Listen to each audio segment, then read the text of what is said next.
اب ہم دیکھتے ہیں کہ اللہ تعالیٰ نے کیسے مینٹین کیا ہے غریب اور امیر کو۔ 4 طریقوں سے غریب کو بحال کیا جا سکتا ہے، مگر ان میں سے 3 طریقے غریب کی بحالی کے حقیقی ہیں اور 1 طریقہ جعلی۔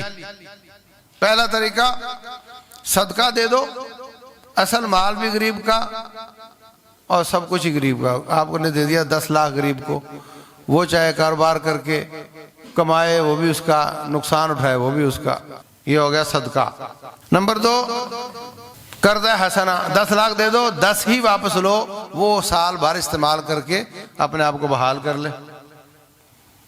نمبر 3 پیسے آپ کے، مزدوری اس کی، نفع برابر برابر، ایسا کر لو۔ یہ 3 طریقے غریب کے تعاون کے ہیں۔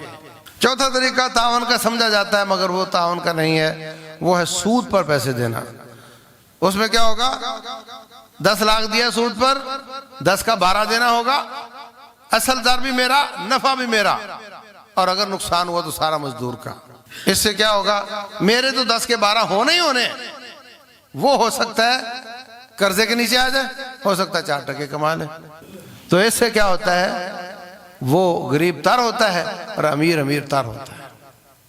میں کئی سال اس آیت کو نہیں سمجھ سکا کہ تجارت کے مقابلے میں سود، احل اللہ البیع وحرم الربا، بیع سود کے مقابلے میں تو سمجھ میں آتی ہے، سود صدقے کے مقابلے میں کیسے آ گیا؟ حقیقت یہ ہے کہ صدقے میں اصل مال بھی غریب کا، نفع بھی غریب کا، نقصان بھی غریب کا، اور سود میں اصل مال بھی میرا، نفع بھی میرا اور نقصان غریب کا۔ اس لیے وہ بالکل خیر خواہی کے اپوزٹ ہے۔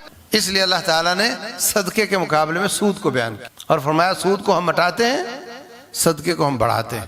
فرمایا وما آتیتم من ربا لیربو فی اموال الناس فلا یربو عند اللہ، جو پیسہ تم سود پر دیتے ہو وہ تمہاری کیلکولیشن میں، تمہاری نظروں میں بڑھ جاتا ہے، 10 دیے تھے 12 واپس آ گئے، اللہ کے نزدیک نہیں بڑھتا۔